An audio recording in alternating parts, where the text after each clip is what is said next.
ఘోర వార్తాలోకంకు స్వాగతం. ఈనాటి ముఖ్యాంశాలు: తొలి రోజే భారీగా నామినేషన్లు, ఎన్నికలకు పటిష్ట ఏర్పాట్లు, రాష్ట్ర ప్రధాన ఎన్నికల అధికారి ముఖేష్ కుమార్ మీనా. మే 5 నుంచి 10 వరకు పోస్టల్ బ్యాలెట్ ఓటింగ్. మెమో రైల్లో దుండగుల బీభత్సం.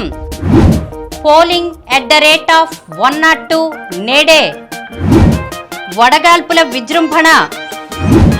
సిఎస్ డీజీపీలపై ఈసీ నిర్ణయం కోసం చూస్తున్నాం. రాష్ట్ర ప్రధాన ఎన్నికల అధికారి ముఖేష్ కుమార్ మీనా. వీవీప్యాట్ స్లిప్లను వేగంగా లెక్కించలేరా? ఎన్నికల సంఘానికి ప్రశ్నలు సంధించిన సుప్రీంకోర్టు. సీఎంపై రాయి విసిరిన కేసులో నిందితుడు సతీష్ అరెస్టు. దోహా విమానాశ్రయం ప్రపంచంలో అత్యుత్తమం. 9 పరుగులతో పంజాబ్పై ముంబై గెలుపు. శరీరంలోని మలినాలను తొలగించడంలో సాయపడే రేగిపళ్ళు.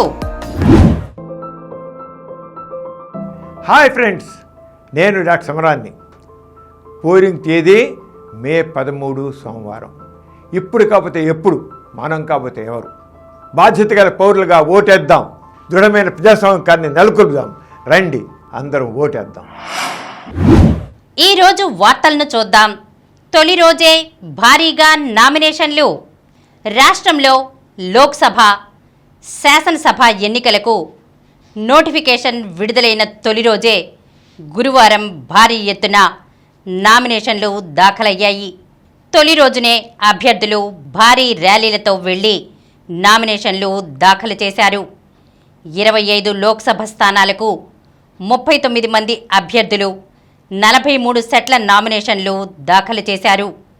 తొలి రోజు పార్లమెంటుకు నామినేషన్లు దాఖలు చేసిన ముఖ్యుల్లో వైఎస్ఆర్సీపీ తరపున రాజంపేట నియోజకవర్గం నుంచి పి మిథున్ రెడ్డి, హిందూపురం నుంచి జె శాంత, తెలుగుదేశం తరపున నరసరావుపేట నుంచి లావు శ్రీకృష్ణదేవరాయలు, ఒంగోలు నుంచి మాగుంట శ్రీనివాసులరెడ్డి, చిత్తూరు నుంచి డి ప్రసాదరావు ఉన్నారు. 175 అసెంబ్లీ నియోజకవర్గాలకు 190 మంది అభ్యర్థులు 236 సెట్ల నామినేషన్లు దాఖలు చేశారు. అసెంబ్లీకి నామినేషన్లు దాఖలు చేసిన ప్రముఖుల్లో వైఎస్ఆర్సీపీ తరపున ఆళ్ల నాని, అనంత వెంకటరామరెడ్డి, ఎస్ చక్రపాణిరెడ్డి, ఆకిపాటి అమర్నాథ్ రెడ్డి, బుట్టా రేణుక, కేతిరెడ్డి పెద్దారెడ్డి, బూచేపల్లి, కొరుముట్ల శ్రీనివాసులరెడ్డి, నేదురుమల్లి రామ్కుమార్ రెడ్డి, తెలుగుదేశం తరపున వయ్యావుల కేశవ్, లోకేష్, గంటా శ్రీనివాసరావు, పల్లె రఘునాథ్ రెడ్డి, ప్రశాంతిరెడ్డి, బీజేపీ తరపున సుజనా చౌదరి, ఆదినారాయణ రెడ్డి తదితరులు ఉన్నారు. ఎన్నికలకు పటిష్ట ఏర్పాట్లు. రాష్ట్ర ప్రధాన ఎన్నికల అధికారి ముఖేష్ కుమార్ మీనా రాజకీయాలకు అతీతంగా అత్యంత పారదర్శకంగా ప్రశాంత వాతావరణంలో ఎన్నికలు నిర్వహించేందుకు పటిష్టమైన ఏర్పాట్లు చేసినట్లు రాష్ట్ర ప్రధాన ఎన్నికల అధికారి ముఖేష్ కుమార్ మీనా చెప్పారు. లోక్సభ ఎన్నికలకు రాష్ట్రపతి, శాసనసభ ఎన్నికలకు గవర్నర్ గురువారం గెజిట్ నోటిఫికేషన్ విడుదల చేయడంతో రాష్ట్రంలో ఎన్నికల ప్రక్రియ మొదలైందని తెలిపారు. సచివాలయంలో గురువారం విలేకరులతో మాట్లాడుతూ రాజకీయ పార్టీల నుంచి అత్యధిక సంఖ్యలో ఫిర్యాదులు వస్తుండటంతో కేంద్ర ఎన్నికల సంఘం ప్రత్యేకంగా పర్యవేక్షిస్తుందని తెలిపారు. మే 5 నుంచి 10 వరకు పోస్టల్ బ్యాలెట్ ఓటింగ్. ఎన్నికల విధుల్లో ఉన్న ఉద్యోగులు ఈసారి పోస్టల్ బ్యాలెట్లను పోస్టు ద్వారా కాకుండా ఫెసిలిటేషన్ సెంటర్లో వినియోగించుకోవాల్సి ఉంటుందని ముఖేష్ కుమార్ మీనా చెప్పారు. పోస్టల్ బ్యాలెట్కు దరఖాస్తు చేసుకున్న వారు గతంలో వలె పోస్టు ద్వారా పంపడం కాకుండా స్థానికంగా ఏర్పాటు చేసిన ఫెసిలిటేషన్ సెంటర్లో ఓటు హక్కును వినియోగించుకోవాలని తెలిపారు. ఇందుకోసం ప్రత్యేకంగా ఏర్పాట్లు చేస్తున్నామన్నారు. కేవలం సర్వీసు ఓటర్లు మాత్రమే పోస్టల్ ద్వారా బ్యాలెట్ను వినియోగించుకోవాల్సి ఉంటుందన్నారు. బ్యాలెట్ పత్రాల ముద్రణ పూర్తయిన తర్వాత మే 2వ తేదీ నుంచి మే 10 వరకు ఇంటి వద్ద ఓటింగ్, పోస్టల్ బ్యాలెట్ను వినియోగించుకునే విధంగా జిల్లా అధికారులు తేదీలను నిర్ణయిస్తారని చెప్పారు. మెమో రైల్లో దుండగుల బీభత్సం. విజయవాడ గూడూరు మెమో ప్యాసింజర్ రైల్లో 3 దుండగులు బీభత్సం సృష్టించారు. రైల్వే పోలీసుల కథనం మేరకు మెమో ప్యాసింజర్ రైల్లో కోవూరుకు చెందిన 3 వ్యక్తులు మండల పరిధిలోనే కొండూరు సత్రం సమీపంలో గురువారం వేకువజామున ప్రయాణికులపై దౌర్జన్యానికి దిగి వారి వద్ద నుంచి సెల్ ఫోన్లు, నగదు లాక్కుని చైన్ లాగి రైలు దిగి పారిపోయారు. దోపిడీకి గురైన ప్రయాణికులు గూడూరు రైల్వే స్టేషన్లో పోలీసులకు ఫిర్యాదు చేశారు. రైల్వే ఎస్ఐ మనుబోలు పోలీసులతో కలిసి కొండూరు సత్రం వద్దకు చేరుకున్నారు. ఇంతలో రైల్లో నుంచి దిగిన దుండగులు హైవేపైకి వచ్చి లారీ డ్రైవర్లతో గొడవకు దిగారు. ఇదే సమయంలో అక్కడికి చేరుకున్న పోలీసులను చూసి దుండగులు పారిపోతుండగా ఒకరిని పట్టుకున్నారు. మిగిలిన 2 తప్పించుకుని పారిపోయారు. పట్టుబడిన వ్యక్తి కోవూరు ఇనమడుగు సెంటర్కు చెందిన కొప్పోలు సాగర్గా గుర్తించారు. అతన్ని అదుపులోకి తీసుకున్నారు. Polling at the rate of 102 నేడే. అతిపెద్ద ప్రజాస్వామ్య పండుగ అయిన లోక్సభ ఎన్నికల తొలిదశ పోరు ఈరోజే ప్రారంభమైంది. తొలి విడత ఎన్నికల్లో భాగంగా ఈరోజు 21 రాష్ట్రాలు, కేంద్రపాలిత ప్రాంతాల పరిధిలోనే మొత్తం 102 లోక్సభ స్థానాలకు పోలింగ్ జరిగింది. వీటితో పాటే అరుణాచల్ ప్రదేశ్లోని మొత్తం 60, సిక్కింలోని మొత్తం 32 అసెంబ్లీ స్థానాలకు ఎన్నికలు నిర్వహించారు. ఉదయం 7 గంటల నుంచి సాయంత్రం 6 గంటల వరకు పోలింగ్ జరిగింది. గురువారం కేంద్ర ఎన్నికల సంఘం ప్రధాన కమిషనర్ రాజీవ్ కుమార్, ఎన్నికల కమిషనర్లు జ్ఞానేష్ కుమార్, సుఖ్బీర్ సింగ్ సంధు పోలింగ్ ఏర్పాట్లపై సమీక్ష జరిపారు. వడగాల్పుల విజృంభణ. రాష్ట్రంలో ఉష్ణోగ్రతలతో పాటు వడగాల్పులు తీవ్ర రూపం దాలుస్తున్నాయి. సాధారణం కంటే 3 నుండి 6 డిగ్రీలు అధికంగా ఉష్ణోగ్రతలు రికార్డవుతున్నాయి. ఫలితంగా గురువారం రాష్ట్రంలో సగానికి పైగా జిల్లాల్లో తీవ్ర వడగాల్పులు వీచాయి. రానున్న 2 రోజులు ఉష్ణోగ్రతలు, వడగాల్పులు మరింత తీవ్రం కానున్నాయి. అదే సమయంలో ద్రోణి ప్రభావంతో కొన్ని చోట్ల తేలికపాటి నుంచి మోస్తరు వర్షాలు కురవనున్నాయి. సిఎస్, డీజీపీలపై ఈసీ నిర్ణయం కోసం చూస్తున్నాం. రాష్ట్ర ప్రధాన ఎన్నికల అధికారి ముఖేష్ కుమార్ మీనా ఆంధ్రప్రదేశ్లోని సీనియర్ అధికారులపై అందిన ఫిర్యాదులపై కేంద్ర ఎన్నికల సంఘం తీసుకునే నిర్ణయం కోసం వేచి చూస్తున్నామని రాష్ట్ర ప్రధాన ఎన్నికల అధికారి ముఖేష్ కుమార్ మీనా చెప్పారు. ఆ ఫిర్యాదుల్లోని అంశాలపై సంబంధిత అధికారుల నుంచి వివరణ తీసుకుని ఇప్పటికే కేంద్ర ఎన్నికల సంఘానికి పంపించామన్నారు. దీంతో పాటు కేంద్ర నిఘా విభాగం ద్వారా ఇతర పద్ధతుల్లో ఆ ఫిర్యాదులపైన విచారించుకుని ఈసీఐ తుది నిర్ణయం తీసుకుంటుందన్నారు. ప్రభుత్వ ప్రధాన కార్యదర్శి జవహర్ రెడ్డి, డీజీపీ రాజేంద్రనాథ్ రెడ్డి, నిఘా విభాగాధిపతి పిఎస్ఆర్ ఆంజనేయులు తదితర ఉన్నతాధికారులపై అందిన ఫిర్యాదులపై ఏం చర్యలు తీసుకుంటున్నారు అంటూ విలేకరులు ప్రశ్నించగా ముఖేష్ కుమార్ మీనా ఈ మేరకు సమాధానమిచ్చారు. వీవీప్యాట్ స్లిప్లను వేగంగా లెక్కించలేరా? ఎన్నికల సంఘానికి ప్రశ్నలు సంధించిన సుప్రీంకోర్టు. ఎలక్ట్రానిక్ ఓటింగ్ యంత్రాల్లో నమోదైన ఓట్లతో వీవీప్యాట్ల స్లిప్లను సరిపోల్చి లెక్కించే అంశంతో పాటు ఎన్నికల ప్రక్రియపై వస్తున్న సందేహాల నివృత్తి విషయంలో సుప్రీంకోర్టు పలు కీలక ప్రశ్నలు సంధించింది. ప్రజాబాహుళ్యంలో ఉన్న సమాచారానికి ఎన్నికల సంఘం చెబుతున్న వివరాలకు పొంతన కుదరడం లేదని పేర్కొంది. ఈ అంతరాన్ని నివారించాల్సిన అవసరం ఉందని అభిప్రాయపడింది. లెక్కింపు సమయంలో ఎలక్ట్రానిక్ ఓటింగ్ యంత్రాలలో నమోదైన ఓట్లను వీవీప్యాట్ స్లిప్పులతో సరిపోల్చి చూడాలని కోరుతూ దాఖలైన పిటిషన్లపై జస్టిస్ సంజీవ్ ఖన్నా, జస్టిస్ దీపాంకర్ దత్తా ధర్మాసనం గురువారం రోజంతా విచారణ జరిపింది. ఈ సందర్భంగా ఎన్నికల ప్రక్రియను స్వేచ్ఛగా, నిష్పక్షపాతంగా, పారదర్శకంగా నిర్వహించడం గురించి ఆరా తీసింది. ఈవీఎంలు, వీవీప్యాట్లు పోలింగ్కు ముందు వాటి తనిఖీ, ఆ తర్వాత సీల్ చేసి స్ట్రాంగ్ రూమ్లకు తరలించడం, ఓట్ల లెక్కింపు ప్రక్రియ గురించి కోర్టుకు హాజరైన senior deputy election commissioner Nitish Kumar Vyas ధర్మాసనానికి వివరించారు. ఓటింగ్ తర్వాత ఓటరుకు వీవీప్యాట్ నుంచి వచ్చే స్లిప్పు అందజేయడం సాధ్యమవుతుందా అని ధర్మాసనం ప్రశ్నించగా, అలా ఇవ్వడం వల్ల రహస్య ఓటింగ్ విధాన లక్ష్యం దెబ్బతింటుందని, పోలింగ్ కేంద్రం వెలుపలకు వెళ్ళాక అది ఎంతగా దుర్వినియోగం అవుతుందో ఊహించలేమని ఎన్నికల అధికారి తెలిపారు. వీవీప్యాట్ బాక్స్లో నిక్షిప్తమైన స్లిప్పులు అన్నింటినీ లెక్కించడానికి అధిక సమయం ఎందుకు పడుతుంది? యంత్రాల ద్వారా వేగంగా లెక్కించడం ఎందుకు సాధ్యం కాదు అని ధర్మాసనం ఆరా తీసింది.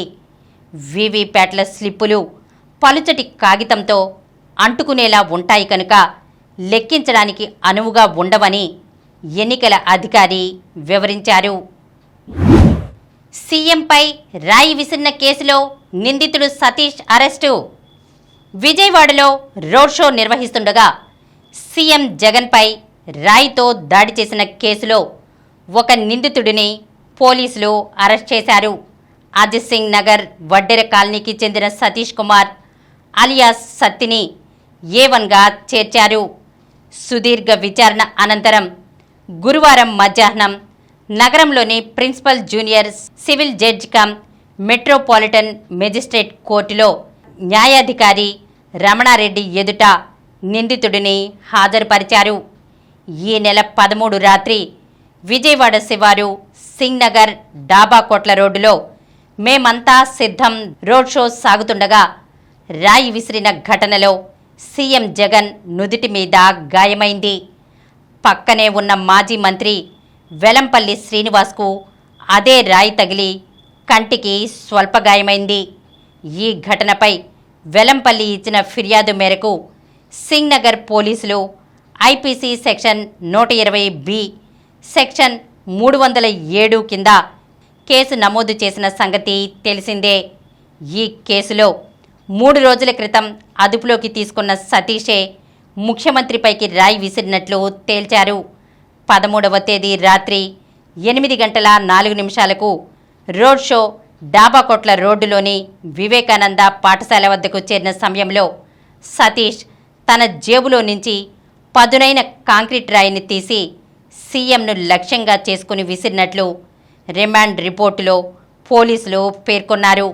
రాయితో దాడి చేయాల్సిందిగా A2 ఇతడిని పురిగొల్పినట్లు అందులో ప్రస్తావించారు.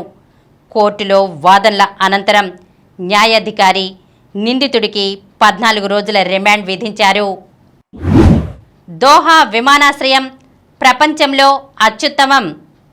ఖతర్ రాజధాని దోహాలోని హమద్ అంతర్జాతీయ విమానాశ్రయం 2024 ఏడాదికి గాను ప్రపంచంలో అత్యుత్తమ ఎయిర్పోర్టుగా నిలిచింది.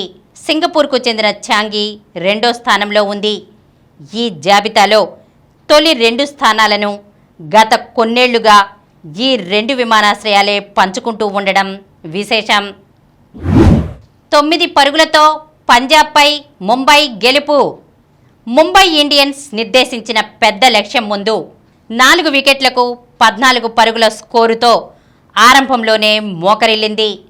శశాంక్ సింగ్, అశుతోష్ శర్మల మెరుపులు కింగ్స్ను గెలుపు ట్రాక్లో పడేశాయి. కానీ వికెట్లు అందుబాటులో లేక 6 బంతుల్లో సులువైన 12 పరుగుల్ని చేయలేక చివరకు పంజాబ్ ఆలౌట్ అయింది. దీంతో గురువారం జరిగిన ఐపీఎల్ మ్యాచ్లో ముంబై 9 పరుగులతో గెలిచి ఊపిరి పీల్చుకుంది. తొలుత ముంబై నిర్ణీత 20 ఓవర్లలో 7 వికెట్ల నష్టానికి 192 పరుగులు చేసింది. సూర్యకుమార్ 53 బంతుల్లో 78, తిలక్ వర్మ 18 బంతుల్లో 34 నాటౌట్ ధాటిగా ఆడారు. హర్షల్ పటేల్ 3, శ్యామ్ కరణ్ 2 వికెట్లు తీశారు. అనంతరం లక్ష్య ఛేదనకు దిగిన పంజాబ్ కింగ్స్ 19.1 ఓవర్లలో 183 పరుగులకు ఆలౌట్ అయింది. అశుతోష్ శర్మ 28 బంతుల్లో 61, శశాంక్ 25 బంతుల్లో 41 ఆశలు రేపారు. Player of the match Jasprit Bumrah, Coetzee చెరో 3 వికెట్లు తీశారు. శరీరంలోని మలినాలను తొలగించడంలో సాయపడే రేగిపళ్ళు. రేగిపళ్లలో ఎన్నో ఔషధ గుణాలు ఉన్నాయి. కాలానుగుణంగా మాత్రమే దొరికేవి కాబట్టి వాటిని తరచుగా తీసుకోవడం ద్వారా ఆరోగ్యాన్ని మెరుగుపరుచుకోవచ్చు. వీటిలో నీటి శాతం ఎక్కువగా ఉంటుంది.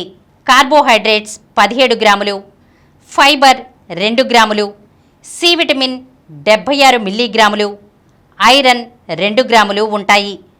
ప్రత్యేకంగా రేగిపళ్లలో ప్రోటీన్, కొవ్వు పదార్థాలు ఉండవు. అంతేకాక దీనిలో జిజిపిన్, మరో 6 రకాల జుజుబోసైడ్ ఏ, బి అనే కెమికల్ కాంపౌండ్స్ ఉంటాయి. ఇవి లివర్లో రక్తాన్ని శుద్ధి చేసి కొఫర్ సెల్స్ని యాక్టివేట్ చేసి హానికర వ్యర్థ పదార్థాలను తొలగిస్తాయి. దీనిలోని లెవామిసోల్ అనే కాంపౌండ్ లివర్ సెల్స్లో ఉండే రక్షణ వ్యవస్థను ఉత్తేజపరుస్తుంది.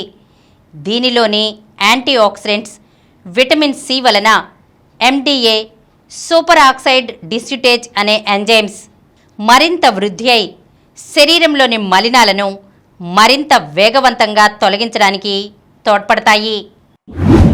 ఇప్పుడు కొన్ని సంక్షిప్త వార్తలను చూద్దాం. జపాన్లో భారత విద్యార్థులకు ఉపకార వేతనాలు. జపాన్లోని జాతీయ విశ్వవిద్యాలయాల్లో 2025లో ప్రవేశాలు పొందే తెలంగాణ, ఆంధ్రప్రదేశ్ సహా ఇతర రాష్ట్రాల విద్యార్థులకు తమ దేశ ప్రభుత్వం విద్య, సాంస్కృతిక, క్రీడా, శాస్త్ర, సాంకేతిక శాఖ ద్వారా ఉపకార వేతనాలు ఇస్తుందని చెన్నైలోని జపాన్ కాన్సులేట్ జనరల్ కార్యాలయం గురువారం వెల్లడించింది. క్వార్టర్ ఫైనల్లో అనిరుద్ జోడీ GNP Segros open ATP challenger 125 tennis tourney పురుషుల డబుల్స్ విభాగంలో హైదరాబాద్ ప్లేయర్ అనిరుద్ చంద్రశేఖర్ శుభారంభం చేశాడు. మెక్సికోలో జరుగుతున్న ఈ టోర్నీ తొలి రౌండ్లో అనిరుద్ హాన్స్ హచ్ వెడ్డుగో ద్వయం 4-6, 6-4, 11-9తో చార్లెస్ బ్రూమ్, ఆడమ్ వాల్టన్ జోడీపై విజయం సాధించి క్వార్టర్ ఫైనల్లోకి దూసుకెళ్లింది. హంపి వైశాలి విజయం. క్యాండిడేట్స్ చెస్ టోర్నమెంట్ మహిళల విభాగంలో పోటీ పడుతున్న భారత గ్రాండ్ మాస్టర్లు కోనేరు హంపి, వైశాలి 11వ రౌండ్లో విజయం సాధించారు. చేజింగ్లో శ్రీలంక రికార్డు.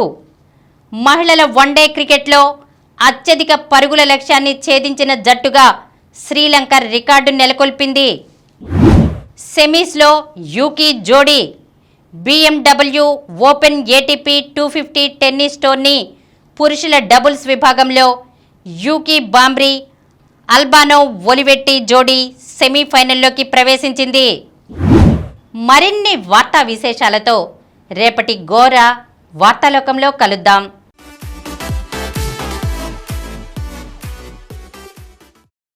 ప్రతిరోజు వార్తా విశేషాల కోసం అనతి కాలంలోనే 20 కోట్ల వ్యూస్ సాధించిన డాక్టర్ సమరం మల్టీ ఛానల్ నెట్వర్క్ సమర్పించు గోరా వార్తాలోకంకు సబ్స్క్రైబ్ చేయండి, లైక్ చేయండి, మీ ఫ్రెండ్స్కి షేర్ చేయండి. అలాగే ప్రక్కనున్న గంట సింబల్ని ప్రెస్ చేయడం మర్చిపోకండి. Please download Samaram multi-channel app and watch your favorite channels from your mobile. App available on Google Play Store and subscribe to the channels.